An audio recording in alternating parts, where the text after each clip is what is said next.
Space Cadet Academy, the story. These stories were written at the time when I was transitioning or coming out as transgendered, so it's a kind of a mixture of different transgender stories, but they all have one foundation, one part where they all began. So that's the Space Cadet Academy. So, right. So this is set in the future, about 2500 AD, whatever.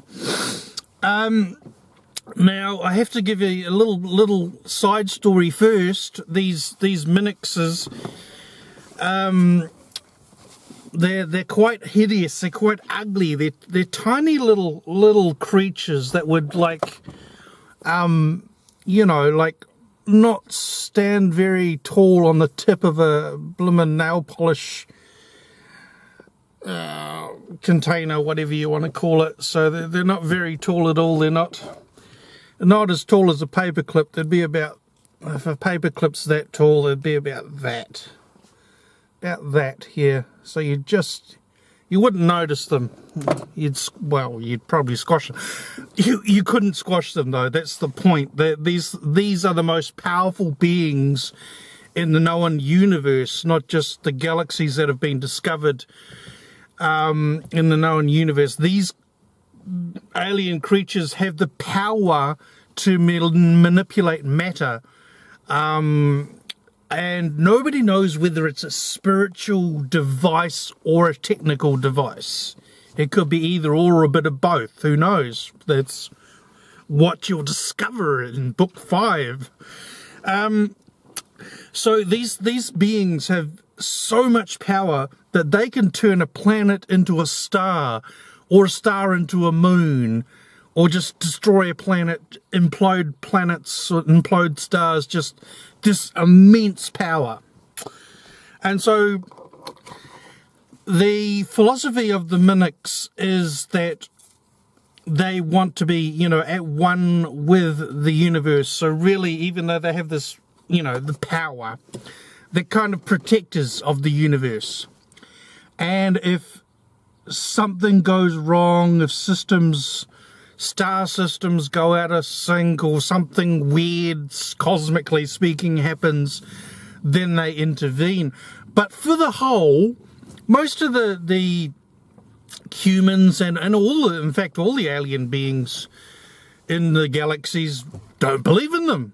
There's just, what are you talking about? There's no such thing. There's no planet Minix, you know.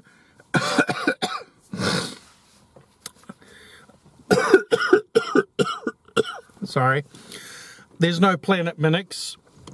You know what? You're crazy. You're nuts. There's no scientific evidence to back it up. The fact that these Minixes exist.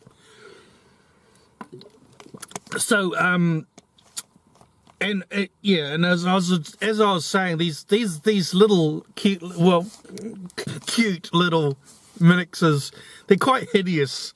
One looks like a stick that's been covered in spaghetti, and just, they look like branches of trees broken off, and just these ugly looking purple tree branch things, and blue, and all these different colors and that. So anywho, so the story begins in, you know, 2513, and Bobby Ray, our main hero, he's a boy at this stage. He'll transition during the story. You know, the schools of the 26th century aren't like schools of today. Basically, you spend your whole entire school life training to become a traveler through space. So you learn hyperspace, dimensionality, intertwined shifting, and the trigonometry of black hole surfing, and all this stuff.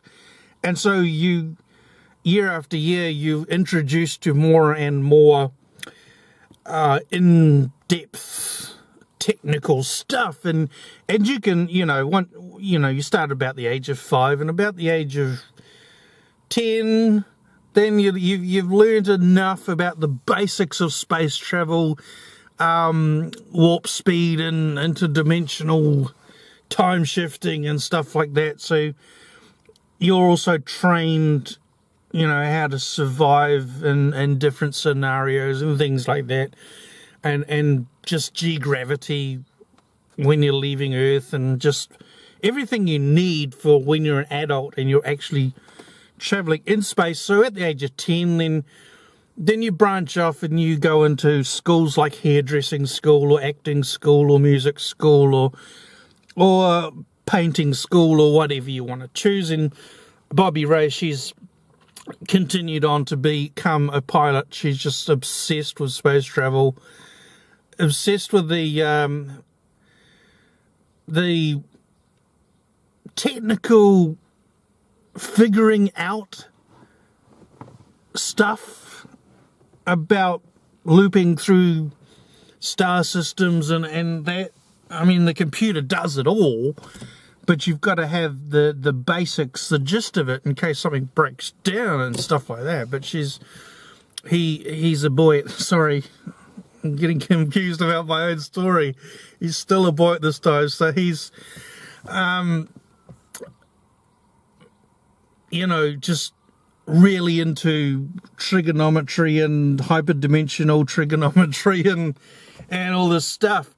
So what happens is, so they're at the stage where they're traveling navigation class. They're doing the navigation class lessons test. They're doing the test. And so they pick tree number 1, and they go to this forest, and they pick tree number 1, and they've got to navigate on their futuristic iPad things to get to tree number 2, tree number 3, tree number 4, etc. But some of the students, what's happened over the years is the students are betting on each other who can do this test the fastest, kind of a speed run on this test, and it's very dangerous, of course.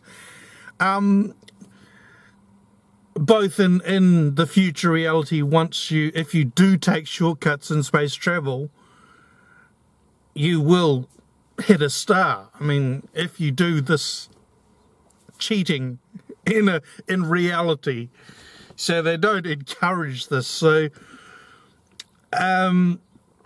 there are shortcuts, and one particular shortcut is a physical shortcut.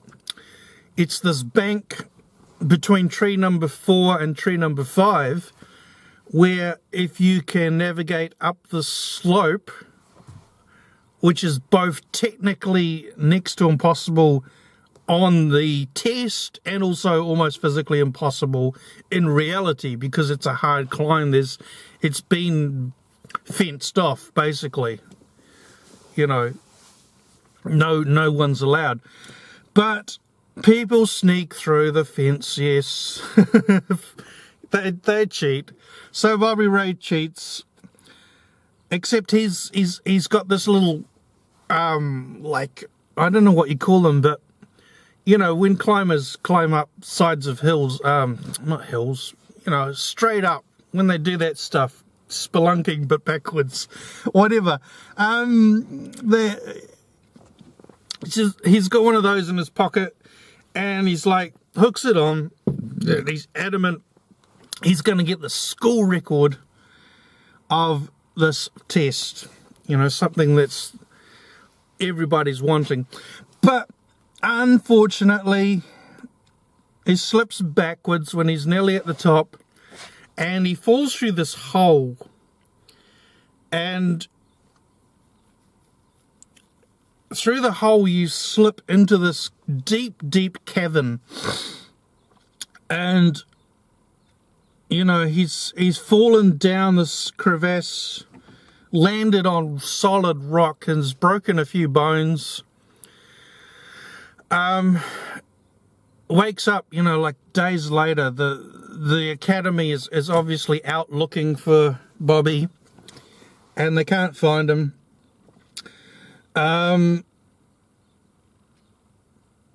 So there's this river, and he's conscious, he's able to drink water, but he's very weak. He's just crawling along this river, and he's crying. He's only like, what, 8 years old anyway, so he's crying, and he can't get out. There's no way out. He gets to the end of this bit along the river where the gap is like that big, so there's no way any human being could fit through it. And so he's crying and crying and crying, and he notices this funny glowing coming from the ground, like there's a red glow and there's a green glow. And for some reason, there's no practical reason, but he's panicking, and, you know, he's like wondering what the hell to do. So he digs down and he digs this little box out. And inside the box is these two rings. One's red and one's green. And he puts the rings on, not knowing what he's doing, because he's like, you know, like suffering from hypothermia and stuff at this point. And he sticks his rings on, and all of a sudden these two like spaghetti, tree-shaped things with spaghetti covered in them, ugly looking little things, start talking to him. And, you know, they say, "Thank you for rescuing us. We've been hidden here for 1,000 years. Some great hunter trapped us in this box with this force field that we couldn't break out of." And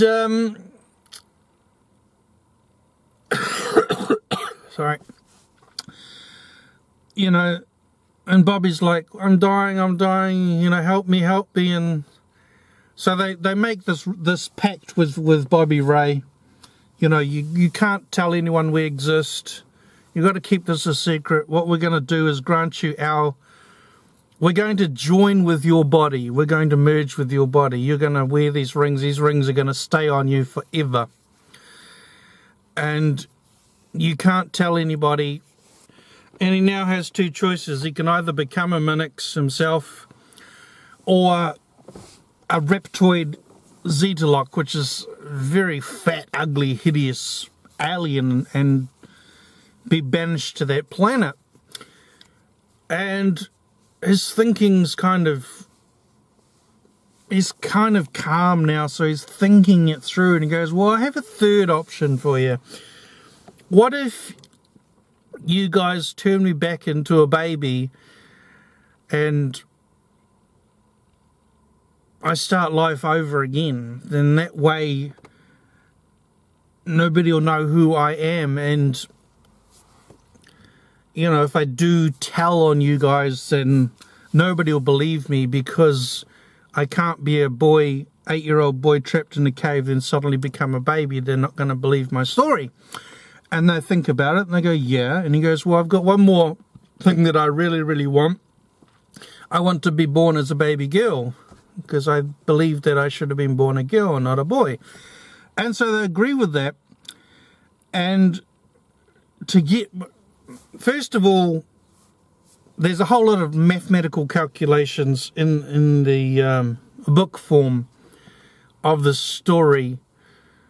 And basically, so they turn him into this tiny little fish, float him out of the river, then he becomes a bird, and he flies to the Space Cadet Academy Hospital, lands there, and turns into a baby girl, and is looked after by the nurses, thinking, where did this child come from? You know, where on earth has this child come from? And Bobby Ray, the boy Bobby Ray, has been declared officially dead. Now I have to go back a bit. Bobby Ray never knew who her parents were. They were killed in a car crash in this universe. They were rich. They had a one of those limousines with bulletproof and bulletproof glass and that, but somehow there was a massive attack and everybody in the situation died. Well, that would be too famous. Okay, they weren't famous. It was just an ordinary car, and it was all hit by another car, and everyone was killed except for Bobby when he, as a boy, was 2 years old. And Space Cadet Academy takes in all adopted children, you know, unwanted children. There's no such thing as unwanted children in the future, but there are situations where they lose their parents, especially in space travel, accidents and things like that. So the Space Cadet Academy looks after all children that need help. So, yeah. So Bobby grows up again, at this time as a girl, and goes through life learning the differences between being a boy and being a girl, and has kept the memories of the classes she did as a boy. So school life for the first few years is pretty mundane, pretty boring, but it doesn't bother her because she's training how to use formulas to translate her body, to shape her body into being a tiger or a bird or a fish. And so she goes off, when she's supposed to be doing homework, she goes off and she just changes into a dolphin and just travels around and learns how to be a dolphin and what the functions of dolphins' fins are and all that sort of stuff. So, you know, she's just enjoying herself that way. But they do hound her to show up at classes for tests and that, and she aces a test, obviously, because she's done it twice now. And she's always hounding Professor Smith for next year's, in her life, in her mentality, year 9, for their textbooks, because she wants to get a jump start on next year's, or 2 year, in this case 2 years times textbooks. And the professor's like, no, we can't do that, we can't give you that, you've got to learn that stuff in class. And she's like, oh, come on. And eventually she keeps hounding the poor professor, and he kind of gives in. And this next part seems like a side issue, but it is part of the main story in the future. He gives Bobby a copy in Cantonese. And he says, well, here you go, I've done what you've asked, you could have this. And she's like, how the hell am I going to read this? So he sends her to Professor Binks, who basically is the creator of all intergalactic language translating machines. They've got not just all the languages of Earth and every single language, you know, all 50,000 whatever dialects, whatever there is at this point. But not only that, but all the languages of the known galaxy to humans, the beings that they have interacted with and catalogued and signed treaties with and all that, and studied their languages, and they're all in this massive database. And so she doesn't just want to translate this from Cantonese to English. She wants to memorize the book so that she doesn't have to spend hours and hours, memorizing the whole thing. It's like that'll take up a lot of time. And she asked the mimics, can you help me do that? And they go, well, yeah, you have to read it out loud, the whole book all the way through out loud. And once you've done that once, you'll memorize it for the rest of your life. So that's cool. So she does that, and then she goes off and travels around as a pelican and then an eagle for a few days and comes back. And there's this pile of books on her desk when she gets back at school, and they're all in different languages. They're all stuff she needs to know for the future, but they're all in Russian and Spanish and Italian and Greek and all this. And so she becomes obsessed with learning all the languages of Earth. Well, not all of them, say the major different ones: Spanish, Italian, Greek, Latin, not Latin, Hebrew,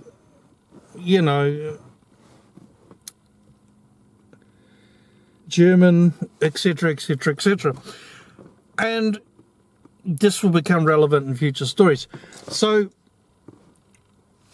for some reason, and I don't know why, but the prototype that Professor Binks created the very first interstellar language translator on, the so-called the government of the world wants to shut down all robots 20 years and over. They want to destroy them all. But Professor Binks obviously has an emotional attachment to the first robot he ever created. And so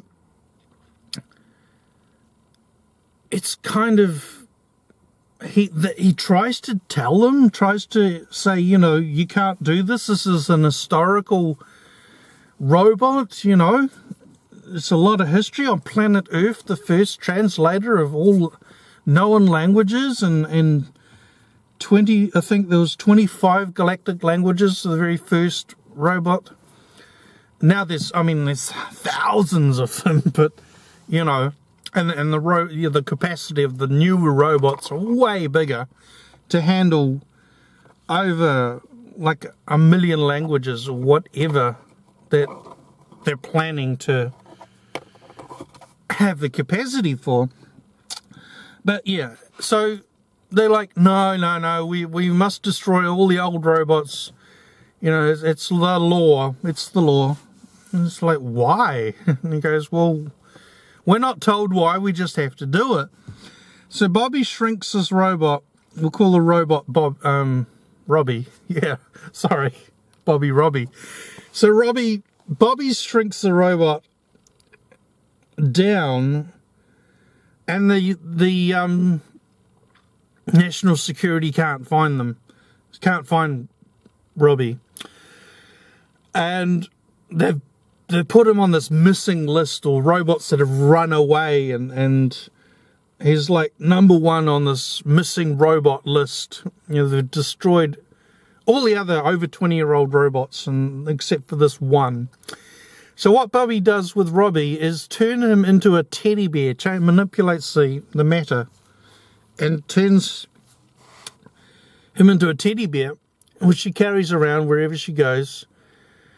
And when certain students are whispering about her behind her back, she'll turn the translator on, and the teddy bear will just translate what the hell they're saying behind her back into English, so everybody in the library knows what they're saying, which is really embarrassing but it's their own fault. They shouldn't be talking about her behind her back, because she's a bright spark. She's too smart for her pants. She's always skipping class. What's going on? Blah, blah, blah, blah, yabba, yabba, yabba. So, anywho, she passes through school, gets top marks all over, and gets her first job as a pilot for a trader. Becomes a pilot for a trader.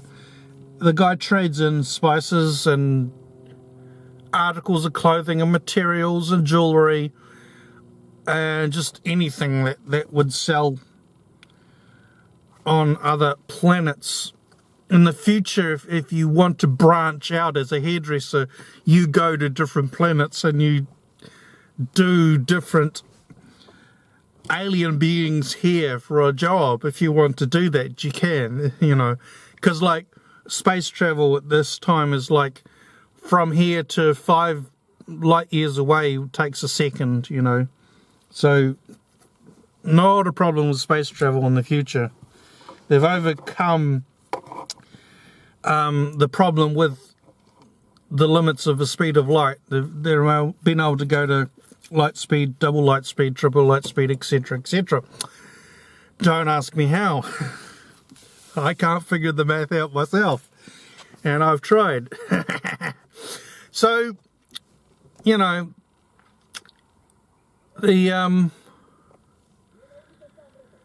the trader, he really falls in love with Bobby, and there's this whole issue with Bobby that, you know, well, this guy's gonna be my partner for life. I'm gonna tell him that I was born a boy and see what he says, you know. And she's pretty worried about what he's gonna say, but of course he really doesn't care. He's totally in love with her.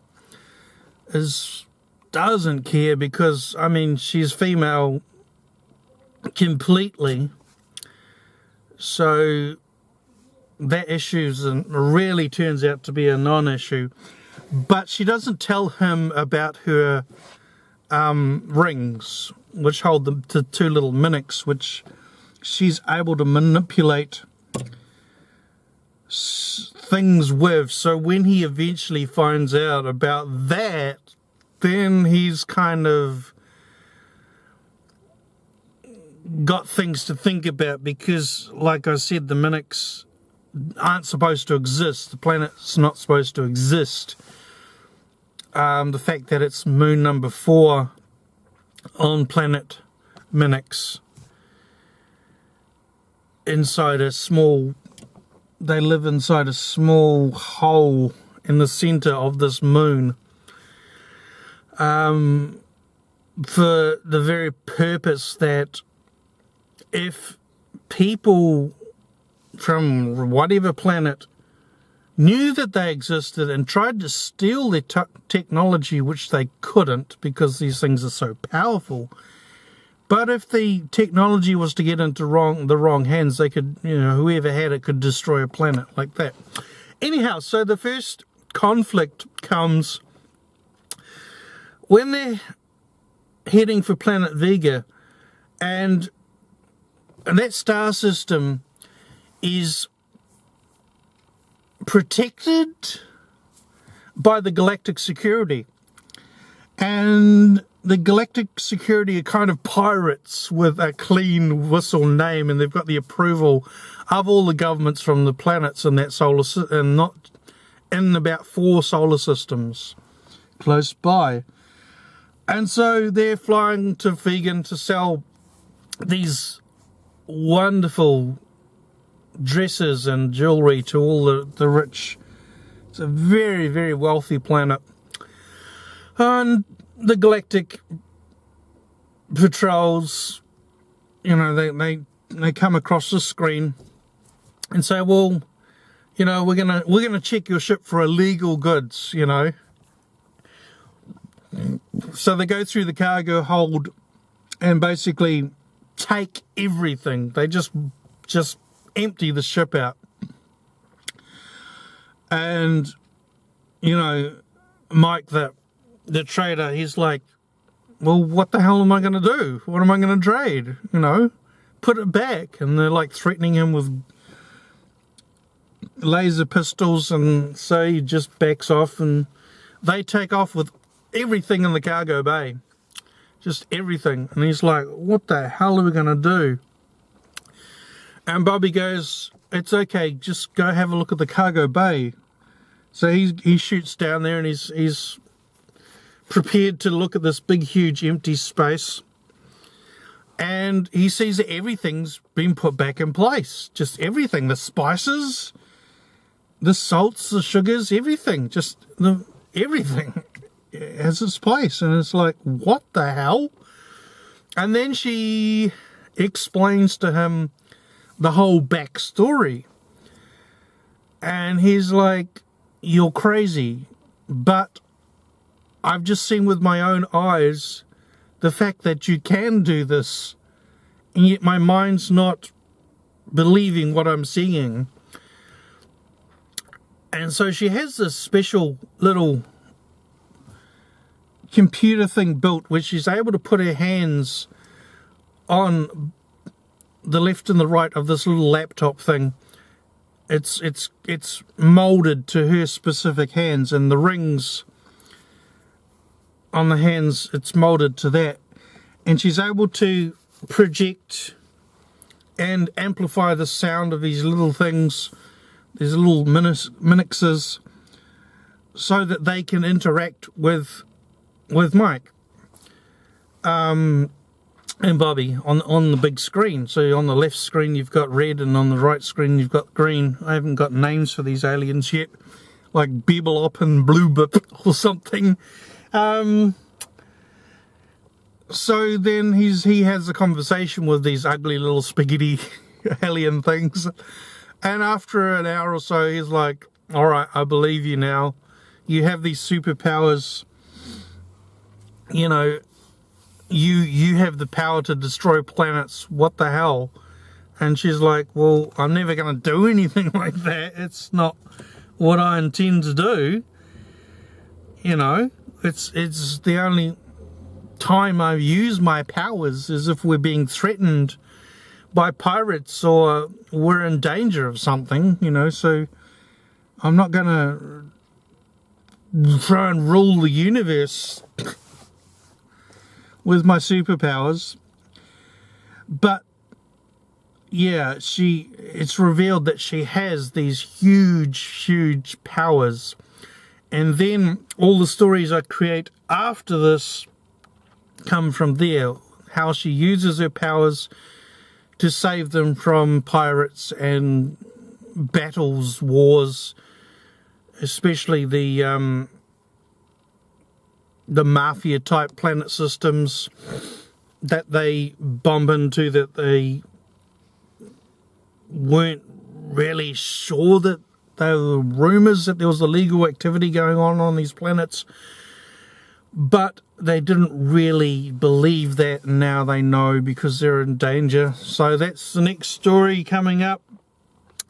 Anybody who wants to write this stuff and create a book about it can do so. I don't care. I'm crap at writing. Anyone wants to draw pictures of little spaghetti aliens can send them to me. Anyone that wants to write music for my stupid stories, do so. Whatever. I can't put this down in book form. I'm just useless at it. But yeah, if somebody could do that, that'd be cool. All right, bye.